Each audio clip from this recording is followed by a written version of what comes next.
Welcome to Required Taste Podcast. We are back. It's your boy Dirty D. It's your boy Tech Daddy. We're going down.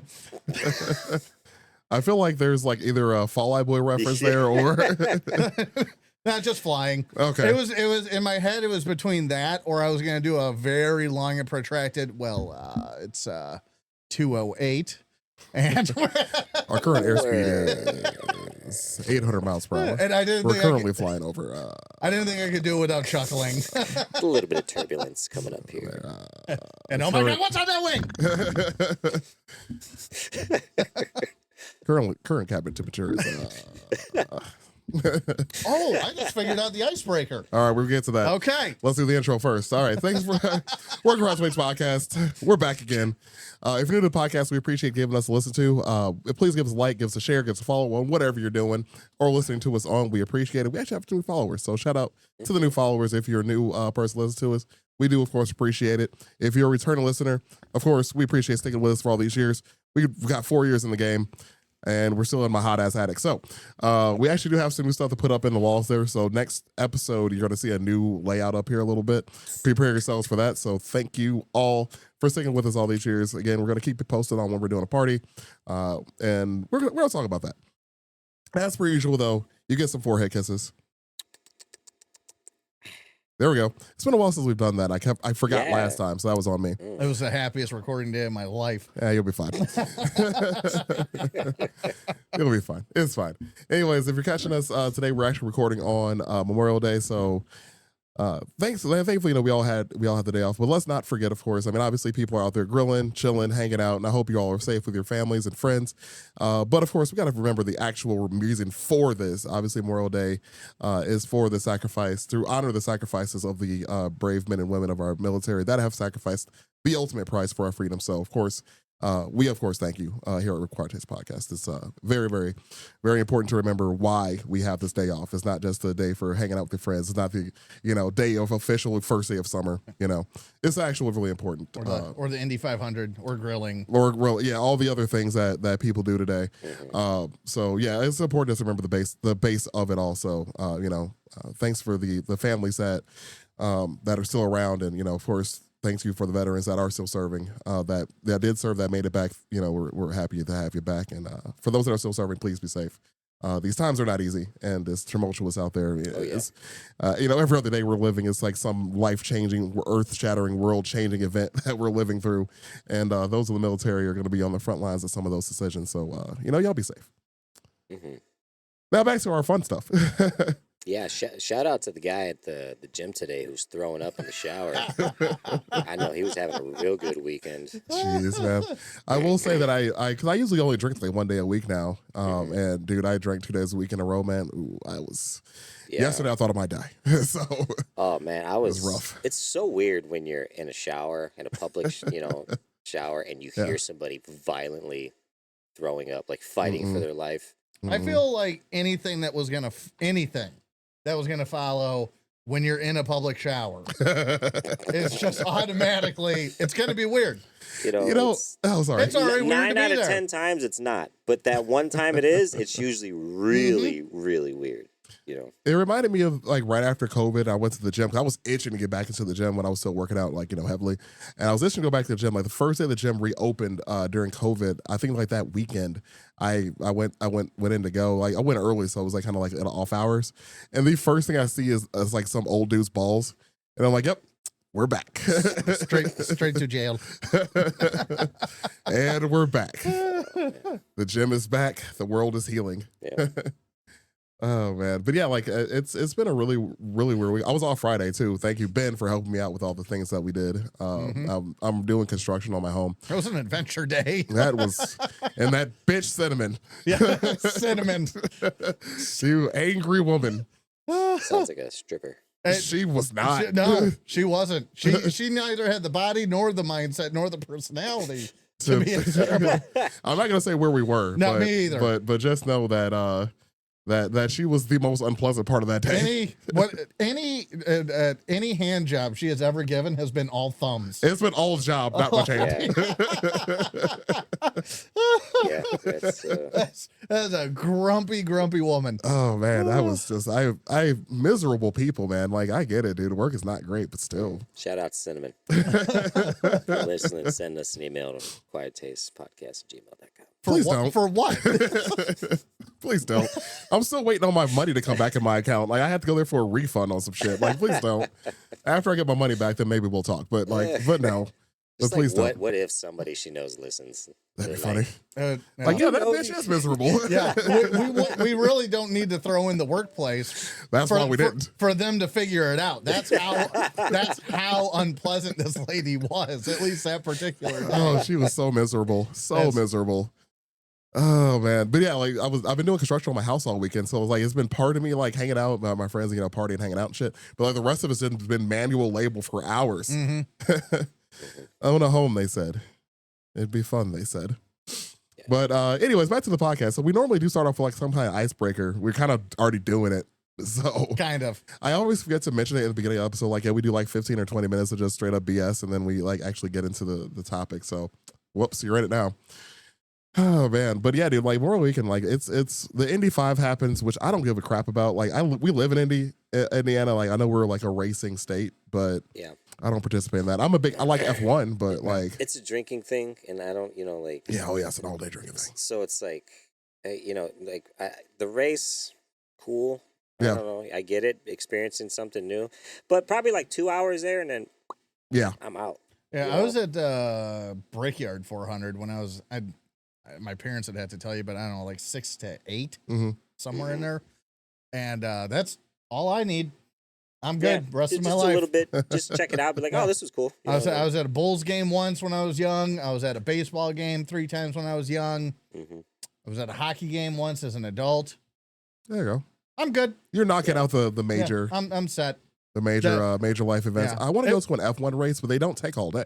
Like the Yeah. race itself is like the Canadian Grand Prix was same day as Indy 5. So I watched that, but it's 68 laps. Yeah. Cool. We're They're done. going like super fast. There you go. I think they top out like 240 miles per hour, something like that. Jesus. But there's turns and shit. Like it's not just one turn. Right. It's not one big circle. Yeah, It's an yeah. actual track. Waiting for an accident, something to look at. Yeah. Yeah. Exactly. So yeah, like 68 laps, cool. Like I remember I got up to use the bathroom and get some because there's no commercials. So like I got up, grabbed something to drink, went to the bathroom, came back. I'm like, oh, I missed like 10 laps. Yeah, Whoops. there's no time for commercials. I will say the hockey game was probably one of the cooler experiences just for the fact that it was Blackhawks versus Red Wings, Oh yeah, that's classic. and I was in the 8th row. Oh wow. So but it was pre-dynasties. So it wasn't like their winning team. that's was, okay. This was in the this was in the late 2000s when I Yeah. went to that last. And that's okay though, man, Yeah. because I mean, like you're still seeing one of the one of the most legendary rivalries in sports. Oh, is absolutely. those guys. So I mean, that's still a cool game to Yeah. go to. So it was fun. I did my thing, and now I don't ever have to do it again. Well, I mean, we go to Sox games, but that's because like it's actually really fun being there, Yeah. and we just eat a lot. It's a good Yeah, time. they got Mhm. a new food menu too now, so we have to. Oh, I showed Ben. I It's showed like him. starting all Oh over yeah, again. yeah. you We know? did talk about that one Yeah. day. Yeah, 'Cause I keep and, looking at it. yeah, and I've been to both of those. I've been to Wrigley, I've been to Comiskey, and I know well enough. I'm gonna call it Comiskey till I die. As you should. And so I've been to both of those, been to games of both of those, Mhm. and I've been to Soldier Field, Okay. and I've been to one football game. I did walk on Soldier Field for a field trip though. That's cool. I never did that. Yeah, so that was kind of neat. Nice. I was riding my so- bikes in the city. I think last weekend.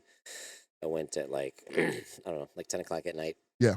Oh no, probably not 10. Probably about 9 o'clock at night. And I usually park by the Shed Aquarium. Yeah. And I'll just get on Mhm. Lakeshore Drive, and I'll kind of cut in through the city for a little bit because you can go by like Willis Tower and like downtown. You and, should just call it the you know, Willis Tower. He did after Yeah. Get the fuck out of after my I was house. standing on my soapbox about Kaminsky. Get the fuck out of my Yeah. house. Rode past the Big Willie, did you? Oh God, Big Willie style. Oh, that's funny. Oh no. We just heard that song the other day too. We did. Oh, man. We did. Just thinking. Well, so Ben was driving the other day. We were running some errands, and Ben always has his radio off when I'm in the car. Yeah. Except for Friday. Billy Willie style did come on. I just let my DJ go. I get tired of trying to make it do what I want it to do. Yeah. And then Will Smith came out like, oh, all right. Yeah, I always wonder what Ben listened to in the car. Yeah. Okay. I don't know. And then me and Aaron slapped John when we saw him in downtown Valpo. Yeah, we were driving to Valpo. We were going to the new range. Well, not new, old range, new owner. Yeah. And we were driving like, is that motherfucker? We at the same Both time. of us, same like, time. Is that John? John. Oh, God. Scared the hell out of everybody That's when we hilarious. yelled because it was me. It was me and Aaron yelling of all people. Just Yes. Everybody was like, oh. uh-huh. That boy owes them money. Yeah, You some bitch. that's hilarious. Yeah, it was nice to see him. Yeah, no, I went to go park by Shed Aquarium, and the traffic was insane Mm. about a mile up to getting to the exit on Lakeshore Drive because Mm-hmm. I was unaware Bruno Mars was playing Soldier Field. Oh, So, yeah, it was just fucking insane. yeah. Couldn't park there, obviously. hmm Had to, park somewhere in the city. But we rode by. It was cool. Got to hear the music Yeah. from outside. But Soldier Field gets pretty loud. I've never seen that many cars, aside from when the Bears were playing, when Sure. they got up, when they were doing really well last year. Mhm. I was going to a show around that time. Other than that, Jesus fucking Christ, dude. That was Well, the that was traffic, insane. because it's at that choke point right there. Like getting on LSD from anywhere over there, because you got to pass by like McCormick and then it's Soldier Field. Like that whole area right there is just waiting for a traffic jam. Yeah, but it was just weird because, like I said, it was 9:00 at night, and I Mhm. was like, "What the fuck is like? There must be an accident." Yeah. Nope. Just this Bruno Mars. Bruno Mars. Which, by the way, speaking of you calling the Sears Tower wrong, I know we're gonna get comments about that. Like, I know we're gonna have a comment about that, at least by somebody. Yeah. So, I don't even like Chicago, and I got opinions. I love Chicago, and I have opinions. yeah, that one slipped out. It's weird because like The Willie slipped out. Continue. Yes. just recently I took it was the night me and Chaz drove around. I used to live probably within half a mile of Sears Tower in it's a little Italy neighborhood. So it's like there's a school there called Galileo. But if you get off on Taylor and you take Taylor down, you'll get to Polk Street. It's right where like Mario's Lemonade is, and they do like Italian ice and things like that. Sure. The whole neighborhood is just super fucking Italian. My mom used to work at Fontano's, the place that was right there. The school was like all Latin and Italian kids that I went to, which was also insane. Because I'm fucking Latin and Italian, But everything was exactly the same in the neighborhood. Like Yeah. nothing changed. Like, cool. But there's a picture my mom just showed recently because I didn't even realize how close we lived, like to downtown in the city when I was a kid. I was just too young to appreciate it, Yeah. But when I drove there, I was like, the fucking Sears Tower is right there. Like we could have seen it from our fucking window in the house. Like what the heck? Why did we leave here? This neighborhood is awesome. Like Yeah, it the was, neighborhood is really nice, know? actually. I like it out there a lot. and I So called much my good mom. food. I was like, why did we fucking leave here again? She's like, oh, yeah, we got your dad, we got evicted. I was like, this son of a bitch. Reason number 150 why you call your dad that. You old cocksucker. I'll call him a cocksucker, and now he's like, why you always call me a cocksucker? Because you used to call everybody else a cocksucker. What are you talking about? God, dementia's so bad. Dementia's such an asshole. Man, jeez. Again, it always freaks me out when your dad is nice to me. Like, I don't trust it. I really don't. It's hilarious. It's fucking weird, man. Because one day he's going to sneak in a jab in on you, There it is. and you're going to be like, I fucking knew There it is. Fuck you, you old cocksucker. The last time I was that close to the Sears Tower, I did the skydeck thing.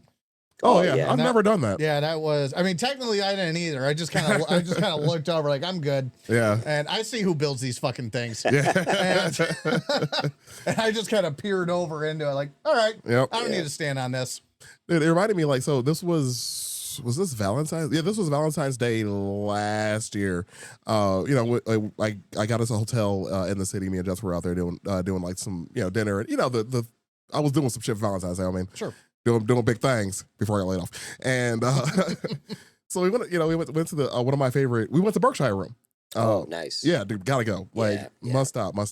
For those in the city or in the area, if you've never been to Berkshire Room, go there, get a cocktail. Make a reservation though, because it gets pretty busy. Not the point. Yeah. Anyway, so we didn't make a reservation. We're sitting there waiting for a spot to open up, and we made friends with this other couple that was there, doing the same shit. And they ended up inviting us to sit with them. So we met these new couple. They were pretty cool. And we were in the middle of talking. And then Jess blurts out Willis Tower. And like it's like a record skip. Middle of downtown Chicago. She calls it Willis Tower. I just heard a pin drop. And I just looked at her. Like, you're embarrassing me in front of these strangers. They are so nice. They're such nice people. Why would you do me like this? We have to leave. Yeah, I'm sorry about her. We gotta go. We gotta go. I'm gonna make fun of her about that later. Yeah, you know what I think it is? I think just the more you're in the city, you get used to just seeing all the signs and other people saying it, you know? Yeah, I know. Yeah. I do hate to bring this up since we're already recording and live and whatnot, but does anybody think that we should turn off the air mover?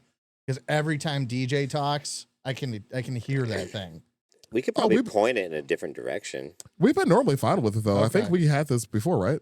We've talked about this. Once in a while, when John sits there, it sounds like he's calling in, and it's because of Like he's in the car. Yeah, kinda. Oh, yeah. Kinda. I mean, because it is pointed towards me, but it's pointed up. But maybe Right. if we point it a little bit, up to you guys. I just know I hear it most with you. I'll move it. Let's see how it sounds. Okay. All right. Well, I'm not going to pause recording, so I'm just going to mute you. So Did you add that yet? here, Oh, no, I didn't actually. Damn it! me and Aaron will do the icebreaker real quick, just so we have something to talk about. There we go. So if you got sucked into the Bermuda Triangle and it was actually a wormhole, Yeah. you're on a plane though, Okay. a commercial plane. Okay. What person are you hoping that you get stuck in this wormhole with for all eternity? Like alive or dead? Yeah, let's do alive or dead. Okay. What person is gonna? Man, that's a really big question. Damn it, I really read for that. I'm gonna just off the cuff. I will say Anthony Bourdain. Okay, I'll go with that. okay. I feel like he's entertaining enough that for all eternity, I at least can speak with him. Okay. All right, Deej, you back on now? How you feeling? Good. What was the question? If the Bermuda Triangle were real and it was like a wormhole sucking stuff up, right? And you're on this commercial plane, normal plane, all right, Spirit before it got destroyed. It would be Spirit, yes. It'd have to be. Who is your dream neighbor, passenger wise?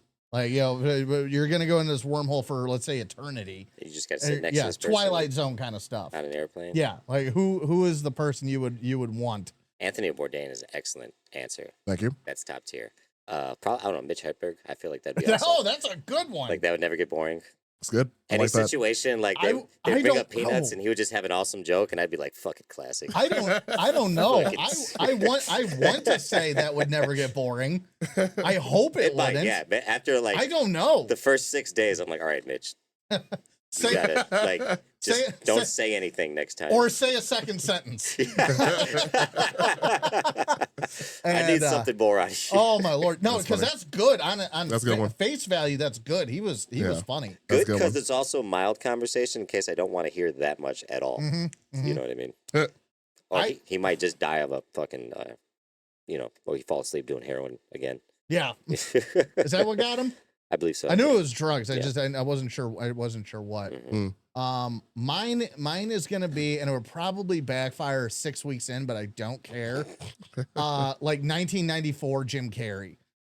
Okay. Oh. I can see that being fun for a bit. But Yeah, That's But- 6 weeks. That's but given the fact that I never got tired of it back then, I'm gonna say I want to be entertained. So what had he done by 94? Oh, that was Ace Ventura, Ace Dumb and Ventura, Dumber, but The he hadn't Mask. done. Oh, he did the mask too. Okay. So that's 94 was Jim Carrey's year, Yeah. or it was the year Yeah. of Jim Carrey. yeah, Yeah. that's the best way to say it too. Yeah. That man was It was- a very busy man. Yeah, as far as people making me laugh, it'd be between him and Robin Williams, but Jim Carrey, I just Robin Williams out for me personally. I feel like Sure. Robin. Well, neither of them would be able to sit still.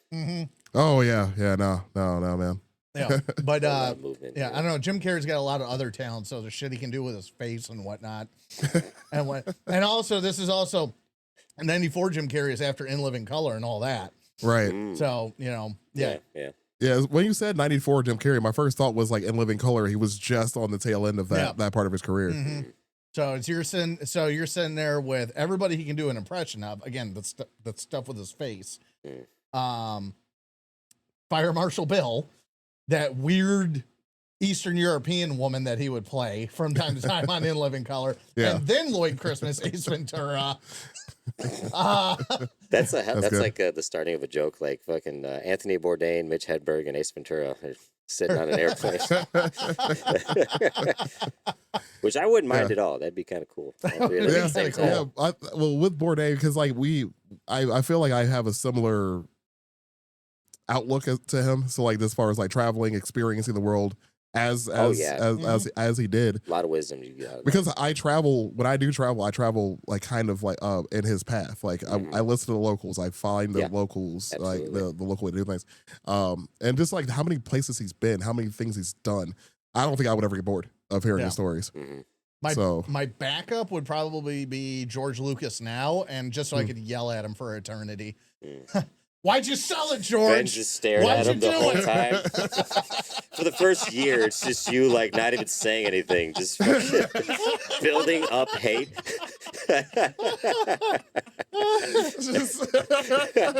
His beard just starts moving. Ben doesn't take any of the snacks. There's no drinks. He just stares at fucking George Lucas for a whole fucking year.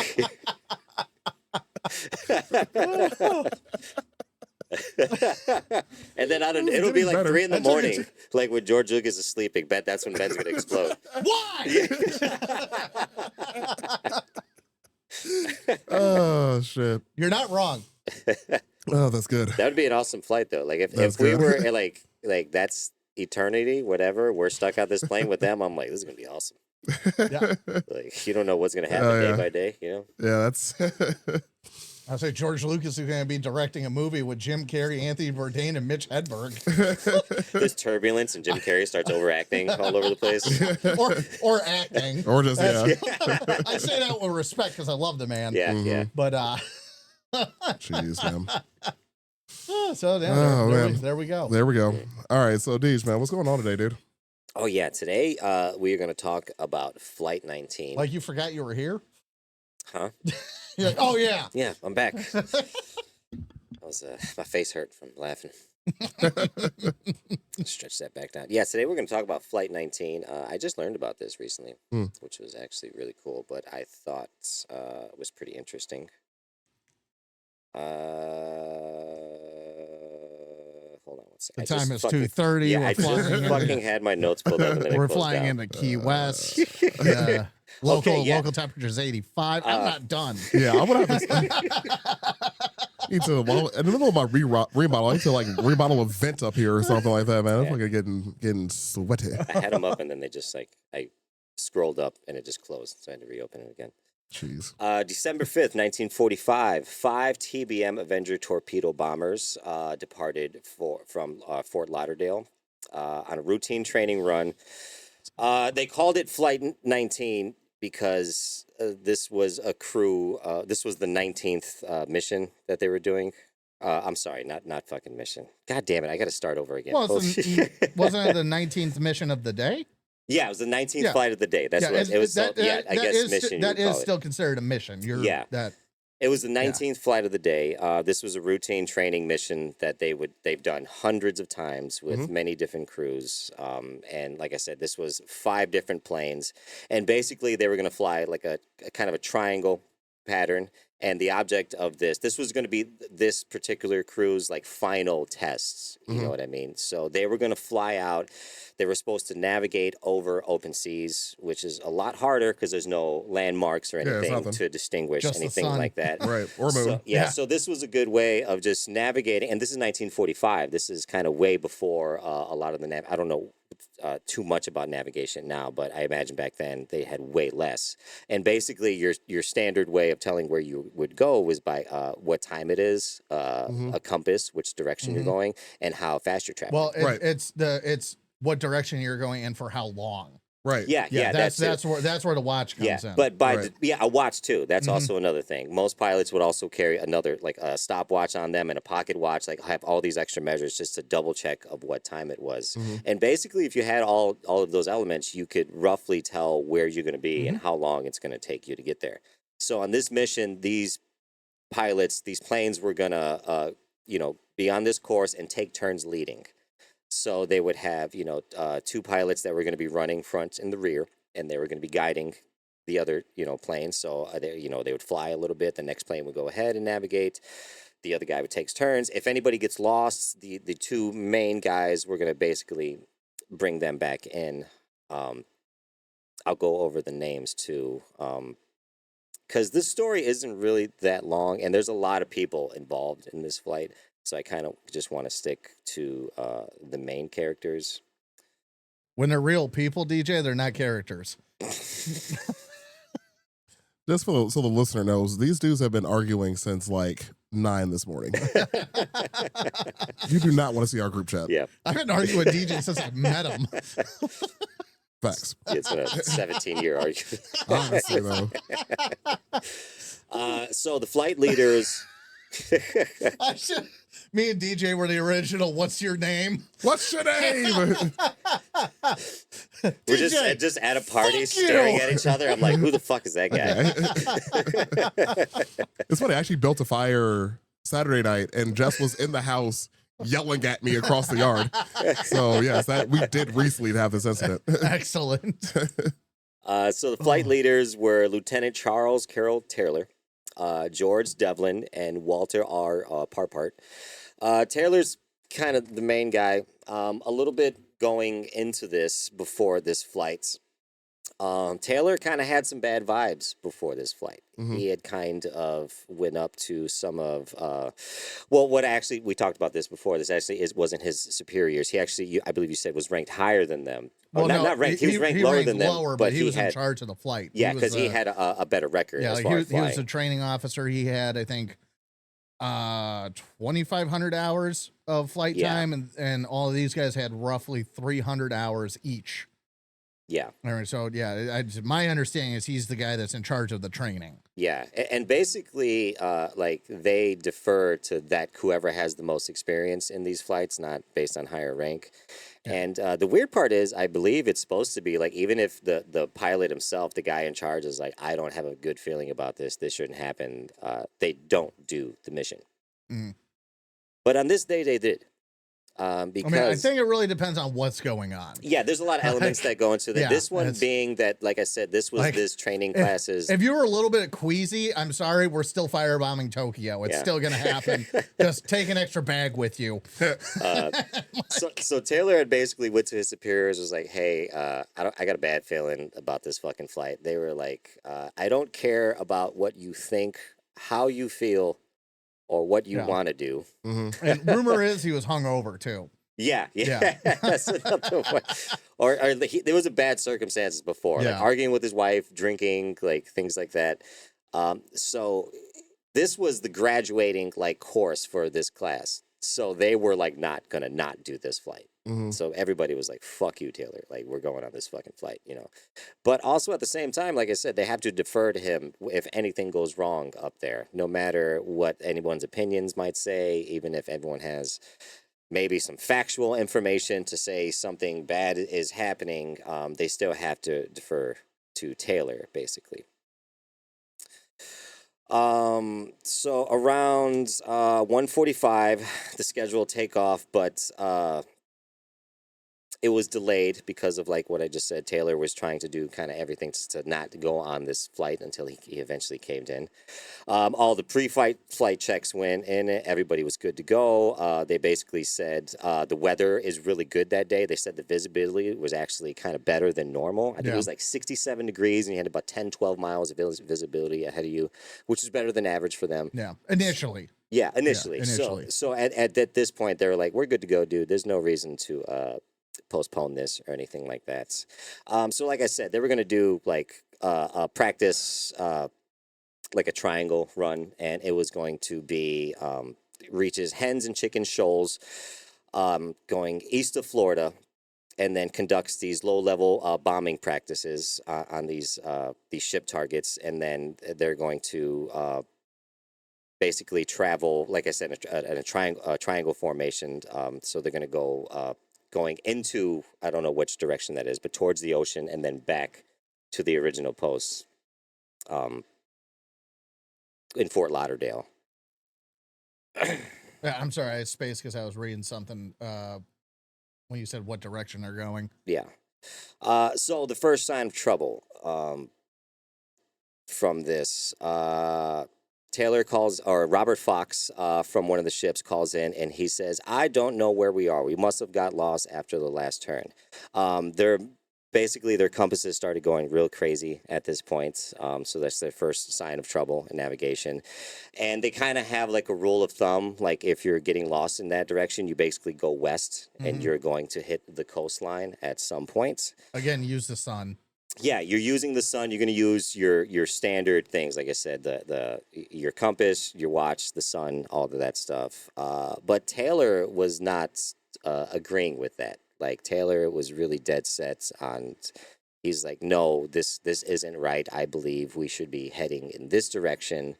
The problem with all that, the element with all this is the gas. Like eventually, if they were going off course and they couldn't find out where they were, they knew inevitably after this was supposed to be about 3 hours, this whole course to do this flight. So they knew they had about 3 to 4 hours worth. Just like Yeah. Gilligan. gas. And like I feel like, I'm sorry, what did you say? I said just like Gilligan. Oh yeah, but and you had mentioned it too, Deej. Like as far as the time, a lot of the flights, they didn't have like a gas gauge like we do like on our cars. Like there's no like leveler. They have amount of hours of fuel. They fly Yeah. with an hours plural worth of fuel, and they know it. That's part of the navigation. That's part of the timing. So that's part of like why they have that stopwatch with them. That's why they wore watches. Yeah. Because it's all part of it. And something I actually only found out today, even though I had read about the story long, long ago, those planes were super heavy compared to a lot of their counterparts of the day. I think they were 10,000 pounds per plane. Oh, wow. They're very heavy They're planes. very heavy planes. Yeah, and actually, just with the hours time, just for like the listeners, if they want to see like an example of this, if you've ever watched Dunkirk, is mentioned in there. Tom Hardy's character when he's flying from England to France. Yeah. There he actually he'll have a communication with the fighter wing like, hey, I'm at time is blah blah blah. This many hours of fuel left, and he'll like make a mark down on his plane. Yeah. So yeah, it's just something for the listeners if you want to like just take a visual look at how they would do not only the timing of the fuel but also how they navigate it. Yeah. Yeah, that is a good, important point because, like I said, every time they call in, basically, they're keeping track. They're like, okay, it's this time they've been traveling and we think they're traveling in this direction. So this is where we think they might be. And they're basically gearing up like, do we got to rescue these guys or not, you know? So, like I said, the first call in was one of the students saying, I'm lost. I don't know where I am, you know. Another call in comes in from Taylor saying, basically, both of my compasses are out. We're trying to find Fort Lauderdale. He says, I'm over land, but it's broken. I am sure I'm in the Keys, but I don't know how far down. Now, this is basically conflicting now because the students are saying one thing and Taylor is saying another. And like I said earlier, in this situation, no matter what, they all have to kind of defer to Taylor at this point because he has the most experience, you know. So at this is roughly 4 o'clock now. The Lieutenant Fox advises Taylor to put the sun on his left wing and fly north. So, just doubling down on the Keys part, I forgot I had it written down here. So in reality, the thought is he's hundreds of miles away in the northern Bahamas. Yeah, that's why he's seeing broken up land. Yeah, Taylor thinks he's over the Florida Keys and the Gulf of Mexico, but in reality, he's northeast over the Bahamas in the Atlantic. He's kind of just like way off, but he is convinced. He's like, this is where I'm at. I know what the fuck I'm doing. And they seem to not be able to convince him otherwise, you know. I am starting to wonder, is this a story of like how the stereotype of men not asking directions started? I am a little Shut up, you. I am a little curious. Yeah, just pull over. One of the ask students. That sea turtle. Yeah, pull over and ask that sea turtle for directions. Because I want to hear the recordings back to base and everything, and I just shut up, Toots. I know where I am. Like, of course, it's 45. It's got to be Toots. It has to be. Obviously. It has to be. Jeez. So anyway, DJ. But yeah, Bahamas. That was the main thing. So now at about 4:45, Lieutenant Fox advises Taylor to put the sun on his left wing, fly north up the coast. If Taylor was actually in the Keys, that would bring him home, but he was not. So base operations asked Taylor if he has an IFF transmitter so they can get some kind of better idea. They get no actual clear answer on that. And unless that has changed since, or unless it means something different now than it did in the 40s, IFF should be identified friend or foe. Oh, I didn't know that. Again, it might have meant something different back then, so I reserve the right to be wrong. But yeah, that's basically just your equipment speaking out, saying, you know, we're the good guys, don't shoot at us. Yeah. Yeah, because they're still used today. Yeah, right. And like I said, unless it meant something different back then, I'm not sure. I don't know. But yeah, that's the first I'm hearing of it in this story. IFF. Yeah. Okay, so another call comes in from Taylor at about 4:45. Says we're heading 030 degrees for 45 minutes. Then we'll fly north to make sure we are not over the Gulf of Mexico. Also during this period, someone in the formation is heard saying something to the likes of, "Damn it, if we could just fly west, we would get home. Head west, damn it." Several of the junior pilots were trying to convince Taylor that basically flying west was going to land him to Florida. You're lost, dog. As this goes on, the weather is actually getting worse at this point. So visibility is getting visibility. Jesus Christ. I barely got through that one. It's okay, buddy. We're almost there. I'm not willing to believe that you even got through it. 5:24. Taylor reports we'll fly 207 degrees west until landfall or running out of gas. Ranfall? Ranfall. Oh, ranfall. Jeez. Somehow it's getting worse. Keep going. Just, your typing isn't fucked. Your brain is. You think you're I am sitting dyslexic. You're It's sitting like, here in it's front of proof. us thinking you're doing good, and it's enraging me. Okay, nobody said that. All right. I'm aware of who I am, man. All right. 5:24. Like I said, he reports going to fly 207 degrees west. The standard local rule at that, at any time was if you are lost, fly 270 west and you'll hit Florida. If you are out by sea, that was just kind of like standard, you know. About 5:50 p.m., multiple land-based stations tried to triangulate to find out where Flight 19 has been within about like 100-mile range. And they're thinking 29 due north and 79 degrees west, north of the Bahamas, which is well away from where he's saying they are. Yeah, near an open ocean. Yeah. He's pretty far away. Yeah, that's the part that's terrifying to me. Oh, completely terrifying. Just like, oof. Yeah, and we really even haven't talked about the Bermuda Triangle itself. Yeah. And why, like, of all the stories of how people get lost there all the Didn't we have an fucking episode time. about it?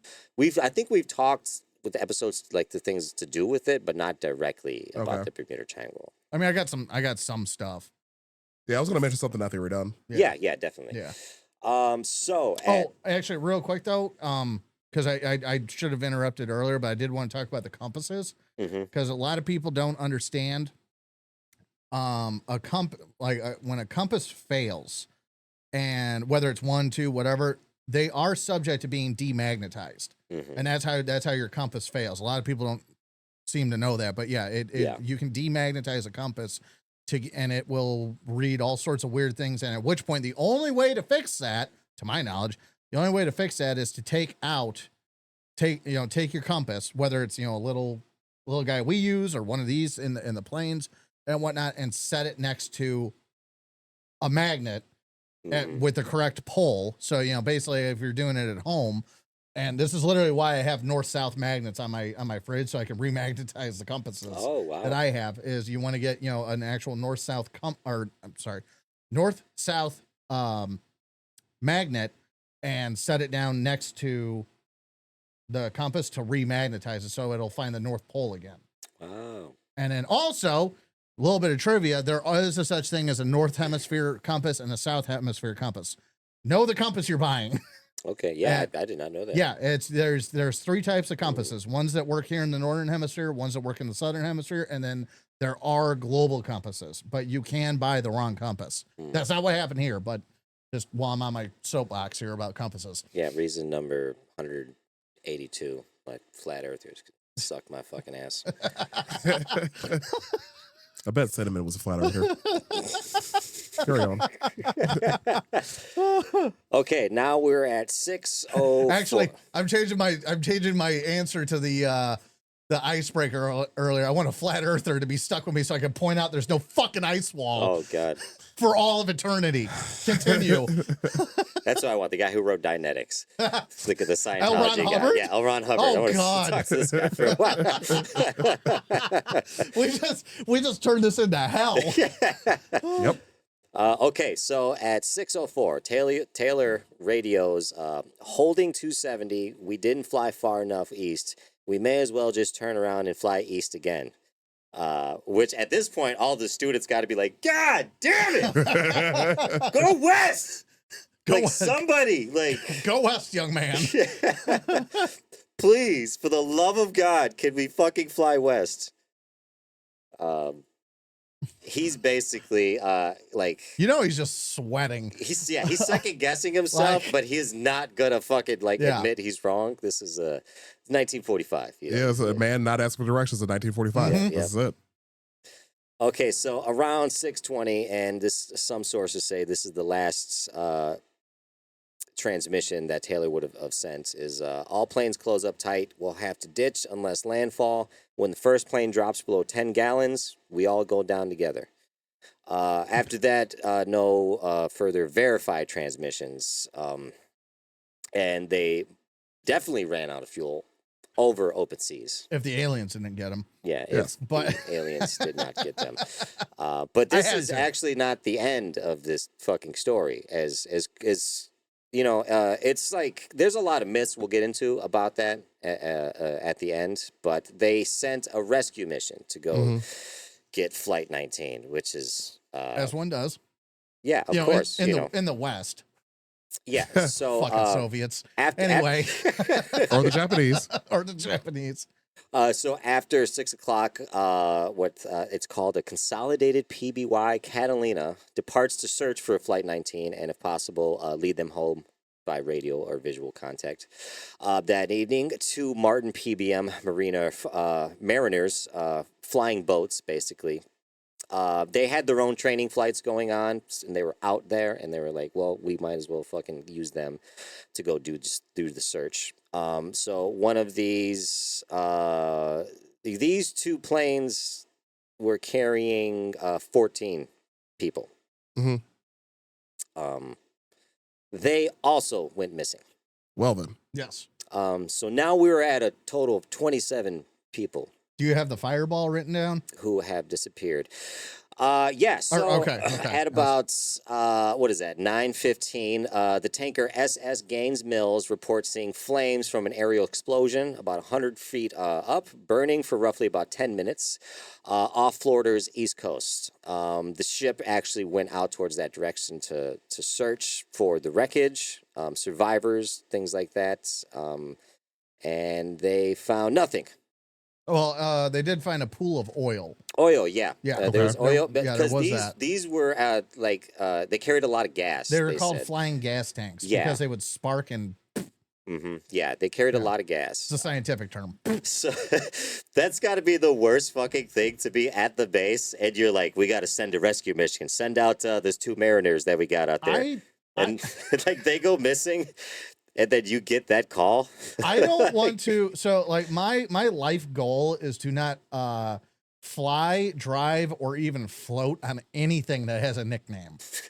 That's the If it's got an AKA, you like, yeah. I don't want- That's the first sign that you're gonna have a bad time. Is if it's got a nickname. the AKA the Catalina wine mixer. You're like, no, thank you. I'll stay here. But yeah, that's got to be nerve wracking to be like the guy in charge, and you get the call like, "Sir, we've lost 2 more planes."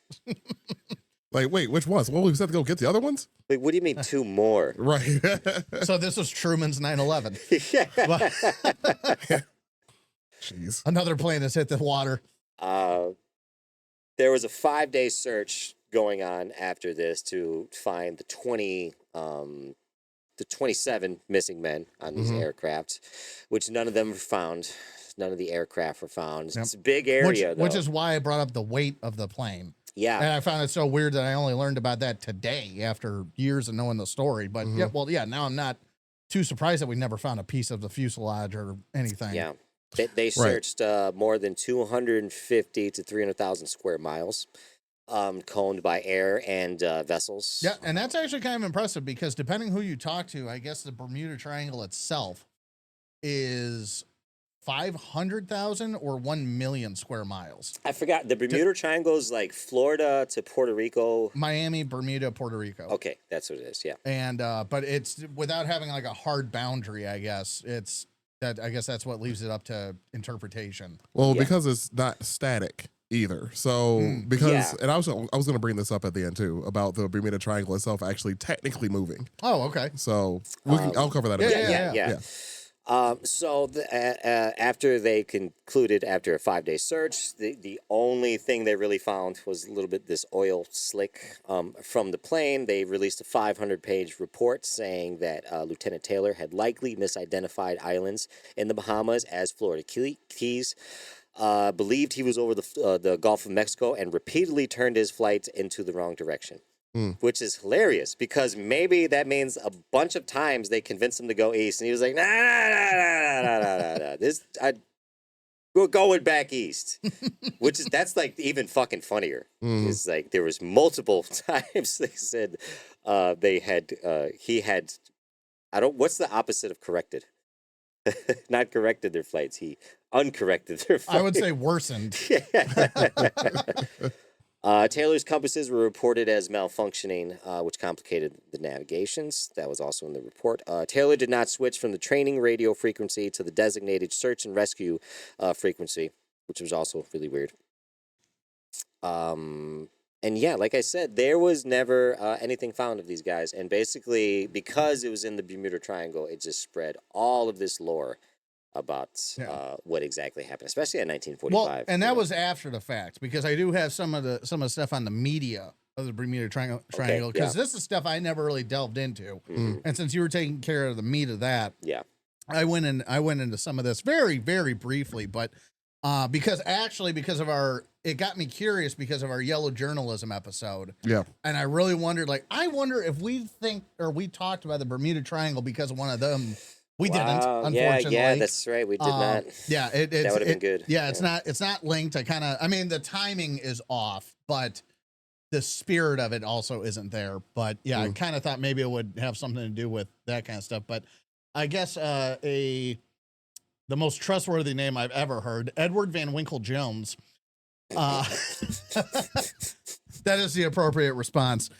The AP reporter who first connected the dots, literally, he noticed a high volume of missing, and we'll put high volume in quotation marks, a high volume of missing vessels in the region, including the famous Flight 19 Navy bombers, and wrote the first article detailing the strange coincidences. Though he didn't give the area a specific name. That would come later by the guy named George X. Sand. And I tried to find out what the X stood for. I couldn't find it. Interesting. The writer who actually drew the map in an article for Fate magazine, he was the very first to establish the specific geographic boundaries of the phenomenon, which again is Florida, Bermuda, and Puerto Rico, and explicitly suggested that something supernatural was going on. And then these other two, I wrote them down, but I'm not super sure about the validity of all of their contribution. You have a guy named Vincent Gaddis in 1964, the man who coined the phrase, borrowing Sand's geographic blueprint. He wrote a cover story for the pulp magazine Argosy. I'm not sure. It's spelled Argosy. Titled The Deadly Bermuda Triangle, officially giving the mystery its permanent catchy title. And which, good on him, because I don't think the Miami Triangle or the Puerto Rico Triangle would have the same sticking power. Yeah, the same zing to it. Yeah. And then you have Charles Berlitz in 1974, the man who made it a global obsession, arguably. He authored the bestseller, The Bermuda Triangle, selling over 20 million copies by introducing wild theories like UFOs, underwater alien bases, and energy crystals from Atlantis. So what was most interesting to me in reading this, especially the Charles Berlitz part, is the year. So that's 1974. So that is just 12 years before I was born. Mhm. So it's like the Bermuda Triangle phenomenon is kind of barely older than we are. Yeah. Like the disappearances are old, Right. and everything, but the selling of the idea is actually a lot more recent. At least the supernatural component of it is a lot more recent than I actually thought. Yeah. Because the first time I read about Flight 19, I thought that they just thought it was aliens or wormholes or whatever, just right off the Yeah. and right off the rip. Especially because that's when UFOs started being a thing and what have you. After post atomic testing. Mm-hmm. And whatnot. But yeah, that was a little bit of media scraping I did for where it all came from, because that was something I really just never thought about. Yeah, that's fair. Because where did it had to have been the media. I just never thought about it really either until Yeah. you brought it up. But there's been like a bunch of searches for Flight 19 over I'm the actually years. going to cover that. Well, I'm going to bring that up a little bit. But yeah, Okay. Oh, I yeah, remember those on the Discovery Channel but growing up. They found all kinds of stuff, but nothing from Flight 19. 19. Yeah. Yeah. Which is like crazy because they found a lot for sure. Yeah. Well, and like the numbers don't actually reflect the mystery Yeah. and what have you when you compare it to global shipping and transportation. So yeah, actually about that. So most scientists and actually even insurancers have said that there's not a lot more accidents happen here than anywhere else in the world. Yeah. It's actually about average. Yeah, it's for everywhere else. kind of lightning in a bottle as far as storytelling goes. Exactly. But it's yeah. still an interesting story at least. But what I had briefly talked about earlier, like the Bermuda Triangle obviously physically cannot move because of it being a connector between those several countries. However, though, there is the anomaly that was in that area that is moving. So the is actually the scientific term is the South Atlantic anomaly, aka the Bermuda Triangle, because of the Earth's magnetic field in that area is actually weak. It's weaker than everywhere else. So that's interesting. Right. So when you mentioned magnets earlier, talk about compasses and how the magnetic field can affect them. Sure. There might be a connection between the two. So let me tell you a little something then. Also, and well, the listeners, you probably know this already, and DJ too, hopefully, is we have a geographic North Pole and you have a magnetic North Pole, right? So that's what your compass goes after, and that son of a bitch moves. Yeah, exactly. The magnetic one. It's actually right now. It's actually over Russia instead of Canada. How it's been moving like 30 feet a year lately, and people think that something's going to happen here soon, but It's really crazy when every now and then when I'm welding, if I'm doing in a vertical position specifically, when you get to the top of the weld, the magnetic pull of wherever you're at actually starts pulling the arc away from the steel, and you could see it. It's like a little lightning bolt, and it's pulling it. So like that arc, instead of it melting the steel, it's getting yanked away from fucking magnetism wherever it happened to be. How do they work? Magnets, bitch. But no, so that's interesting because I didn't know that there was actually something for sure magnetic going on there. So yeah, getting more into it then. So the data from NASA's Ionospheric Connection Explorer satellite has shown that this dent in the magnetic field is moving westward and changing its shape. So the magnetic field that was associated with the Bermuda Triangle, because there was something there, the magnetic field was weird there, but it has been moving over the years. So the SAA, so the South Atlantic Anomaly, cause radiation levels to be higher at lower altitudes, which can affect satellites, electronics, and aircraft instruments like magnometers and gyroscopes. So yeah, that's why there was something associated with the Bermuda Triangle. But like I said, I knew it was moving though, and that I must have watched a documentary about this a while ago when they were talking about it. But yeah, just like the North Pole moves, this moves too.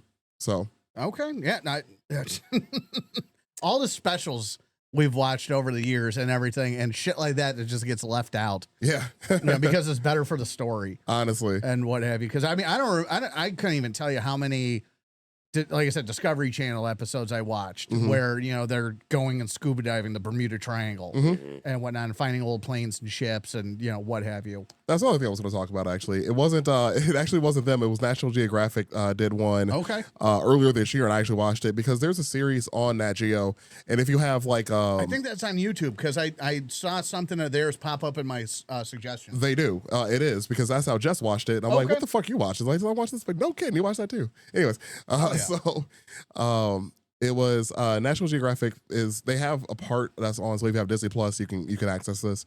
It's called Drain the Oceans, and it's part of that series. There's like I think Oh, okay. 5 or 6 seasons of it. I've watched a few of those. Those are so cool. Those are really cool. Yeah. So yeah, listeners, if you've never watched it, or even DJ, if you've never watched it, definitely something to check out. Yeah. If you're in the mood for a documentary about something, because they go around the world, like it's a global That's thing, tight. and they Okay. drain the ocean, quote unquote, to show you what's actually at the bottom, and they Yeah. they do like a 3D model of what's down there, Yeah. and go into the history Oh, of whatever it that's is. dope. Basically super basically like a topographic map, Mhm. but in a 3D representation. Yeah. Exactly. Yeah. That's awesome. Yeah. So they had one episode like again the beginning of this year called "Lost in the Bermuda Triangle," where they actually did dive the Bermuda Triangle and went over all the stuff they found there. I think it's like an hour and a half episode, but of course they did not find these planes either. But I just wanted to mention that they did at least go over it, and it's just something cool to watch. Hmm. There was something that's something I should have kept and saved, but it was something about the currents that's in the Bermuda Triangle. Mhm. That even where they think they would have landed in the ocean, the way the current was moving, it would have moved them like Mm-hmm. I want to say like it was like 4 miles every hour or something like that. Sure. Like it would have actually traveled them. So it's kind of really they could have been so fucking far away by the time Yeah. Well- they actually started searching for them. And just to put the and not that I'm any kind of oceanographer, but and just to put the proper like pepper on what you're saying, Hmm. not saying that you're not doing a good job, but the currents that DJ is talking about, that's basically the underwater equivalent of the jet stream. Right. It's called And- the Gulf Stream. Yeah, and people I don't think Well, one of the names. I don't think people understand that that kind of stuff goes on under the ocean. Like you know, when they think of these things, they think of the Titanic. It's Yeah. just where it's going to be Hmm. for, you know, 100 years. Yeah, well, over now, but and I mean because and I don't know, but probably because it's so low that it's not affected by these, you know, currents and whatnot. And I think that's the picture people get in their mind of once something sinks, it just stays. I think that actually is correct. Yeah. It's below all of these currents, so it just Mhm. doesn't move. Yeah, and that would be my guess. I think you're right. Yeah, I keep thinking about Flight 19 now. This is like if I was a pilot. Lieutenant Taylor and you guys were like the trainees. And I was like, no, we're for sure going the wrong way. We got to go east. And Ben's just yelling at me on the intercom. And I just switched the channel. I'm like, that's enough of that. DJ, I would have left that formation so fast you wouldn't even have known I was part of it. Oh man, and I was looking it up just to be sure, but yeah, there's a few different names for that underground current because essentially, like, and I don't know enough about it to speak about it Yep, same. confidently, but I know it has to do with magnetism, Earth rotation, and a bunch of other shit about like how the water under the water moves. Because there's the Gulf Stream, there's the Kuroshio current. There's a Western Boundary current. There's a bunch of different underwater currents that actually help. Like fish use them all the time.